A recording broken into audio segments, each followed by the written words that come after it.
চোখের সামনেই মুহূর্তের মধ্যে সাগরে তলিয়ে গেল বিশাল আকার জাহাজ। চীন থেকে যুদ্ধবিমান কেনার খসড়া চুক্তিপত্র প্রস্তুত, জানালেন তথ্য উপদেষ্টা। 48তম BCS এ আরও 184 জন প্রার্থীকে চূড়ান্ত নিয়োগ দিয়ে বিজ্ঞাপন জারি।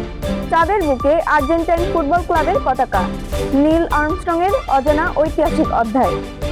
আসসালামু আলাইকুম ও নমস্কার। নিউজ প্রবাসীর আজকের বিশেষ সংবাদ বুলেটিনে আপনাদের স্বাগত জানাচ্ছি আমি মোসাম্মদ তাসবিকা তাসলিম অন্তরা। আশা করি দেশে ও দেশের বাইরে আপনারা সবাই ভালো আছেন। আজকের বুলেটিনে আপনাদের জন্য থাকছে দেশ ও বিদেশের সবচাইতে আলোচিত 5টি খবর। এতক্ষণ শুনছিলেন সংবাদ শিরোনাম, এবার বিস্তারিত। চোখের সামনেই সাগরে তলিয়ে গেল বিশাল আকার জাহাজ। অত্যন্ত দুর্ধর্ষ ও মর্মান্তিক এক দৃশ্যে চোখের সামনেই সাগরে তলিয়ে গেল একটি বিশালাকার বাণিজ্যিক জাহাজ। সমুদ্রের প্রচন্ড ঢেউ এবং আকস্মিক যান্ত্রিক ত্রুটির কারণে জাহাজের মূল কাঠামোতে ফাটল ধরে এবং পানি ঢুকতে থাকে। জাহাজে থাকা নাবিকরা প্রাথমিক পর্যায়ে পরিস্থিতি নিয়ন্ত্রণের চেষ্টা করলেও পানির তোড়ে তা অসম্ভব হয়ে পড়ে। বিপদ সংকেত পাঠানোর পর দ্রুত উদ্ধারকারী দল ঘটনাস্থলে পৌঁছায়। প্রত্যক্ষদর্শীদের মতে মাত্র কয়েক মিনিটের ব্যবধানে বিশাল এই জলযানটি পুরোপুরি সমুদ্রের তলদেশে অদৃশ্য হয়ে যায়। তবে স্বস্তির বিষয় হলো উদ্ধারকারী দল এবং কোস্টগার্ডের দ্রুত তৎপরতায় জাহাজে থাকা নাবিক ও কর্মীদের সুরক্ষিতভাবে উদ্ধার করা সম্ভব হয়েছে। সামুদ্রিক নিরাপত্তা কর্তৃপক্ষ ঘটনাটির সুনির্দিষ্ট কারণ অনুসন্ধানে তদন্ত শুরু করেছে। চীন থেকে যুদ্ধবিমান কেনার খসড়া চুক্তিপত্র তৈরি, জানালেন তথ্য উপদেষ্টা।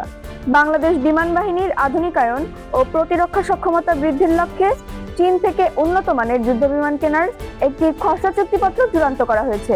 সম্প্রতি সরকারের তথ্য উপদেষ্টা সংবাদ মাধ্যমে নিশ্চিত করে এই তথ্য জানান। তিনি জানান, দেশের আকাশ সীমার নিরাপত্তা সুসংহত করতে এবং আধুনিক প্রযুক্তির সামরিক শক্তিতে বিমান বাহিনীকে সজ্জিত করার প্রক্রিয়ায় অংশ হিসেবে এই পদক্ষেপ নেওয়া হয়েছে। চীনের সাথে দ্বিপাক্ষিক আলোচনা ও প্রযুক্তিগত মূল্যায়নের পর এই খসড়া প্রস্তাবটি তৈরি করা হয়। সরকারের চূড়ান্ত অনুমোদন এবং অন্যান্য আনুষ্ঠানিকতা সম্পন্ন হলে খুব দ্রুতই এই চুক্তি কার্যকর করা হবে বলে আশা করা হচ্ছে। এটি বাংলাদেশের সামরিক খাতে একটি নতুন দিগন্ত উন্মোচন করবে বলে মনে করছেন সামরিক বিশ্লেষকরা। 48তম BCS এ আরও 184 জনকে চূড়ান্ত নিয়োগে প্রজ্ঞাপন জারি। 48তম BCS পরীক্ষার মাধ্যমে বিভিন্ন ক্যাডারে আরও 184 জন প্রার্থীকে চূড়ান্ত নিয়োগ দিয়ে প্রজ্ঞাপন জারি করেছেন জনপ্রশাসন মন্ত্রণালয়।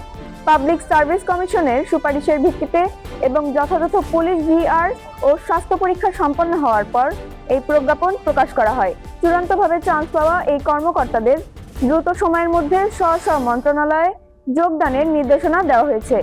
দীর্ঘ প্রতীক্ষার পর এই নিয়োগের খবরে চূড়ান্তভাবে নির্বাচিত প্রার্থী ও তাদের পরিবারের মাঝে আনন্দের জোয়ার বইছে। নতুন কর্মকর্তা যুক্ত হওয়ায় সরকারি প্রশাসনিক কাজ আরও গতিশীল হবে বলে আশা করা হচ্ছে। চাঁদে আর্জেন্টাইন ক্লাবের পতাকা নিয়ে গিয়েছিলেন আর্মস্ট্রং, যে ঘটনা অনেকেরই অজানা। 1969 সালে মানব ইতিহাসের প্রথম মহাকাশচারী হিসেবে চাঁদের মাটিতে পা রেখেছিলেন নীল আর্মস্ট্রং। কিন্তু আপনারা কি জানেন, সেই ঐতিহাসিক অ্যাপোলো 11 অভিযানে তিনি সাথে করে নিয়ে গিয়েছিলেন আর্জেন্টিনার একটি বিখ্যাত ফুটবল ক্লাবের পতাকা।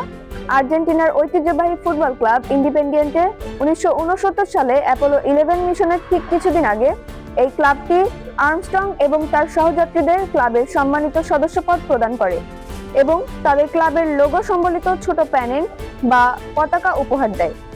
আর্মস্ট্রং সেই আবেগকে সম্মান জানিয়ে ঐতিহাসিক চন্দ্রাভিযানে সেটি নিজের সাথে রেখেছিলেন এবং চাঁদের বুকে নিয়ে গিয়েছিলেন। পরবর্তীতে পৃথিবীতে ফিরে আসার পর আর্মস্ট্রং ক্লাবটিকে ধন্যবাদ জানিয়ে চিঠিও পাঠিয়েছিলেন। মহাকাশ জয়ের সাথে ফুটবলের এই অদ্ভুত মেলবন্ধন এতদিন অনেকের কাছেই অজানা ছিল।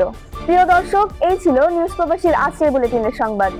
আজকের এই 4টি খবরের মধ্যে কোন খবরটি আপনাকে সবথেকে বেশি অবাক করেছে তা আমাদের কমেন্টে জানান। দেশ ও প্রবাসের বস্তুনিষ্ঠ ও সবশেষ খবর সবার আগে পেতে নিউজ প্রবাসী চ্যানেলটি সাবস্ক্রাইব করে রাখুন। সবাই ভালো থাকুন, সুস্থ থাকুন। দেখা হবে আগামী পর্বে। আল্লাহ হাফেজ।